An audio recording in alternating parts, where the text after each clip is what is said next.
Hello guys, welcome back to my YouTube channel Enable Website Design. In this video I will show you to use Grok AI tool. So first of all, make sure that you have X account, and then on the right side here you can see this one is the AI tool that you can easily use here.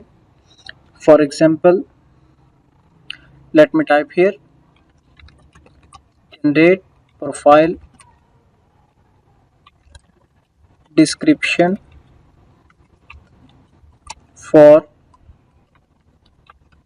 web designer in 3 lines. And here you can see it is generated the text. So you can also generate images. Generate one image about WordPress website, and now it is generating images, and here you can see two images are generated. So you can click on the images and you can easily download these images on your laptop. So this image in full form. After that you can go here and click on save image. You can also edit existing images, so you can go here on files,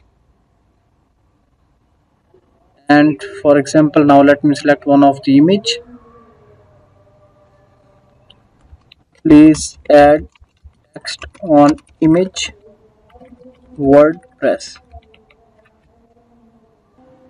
Now here you can see text is added on this image. Now you can easily save this image and you can easily upload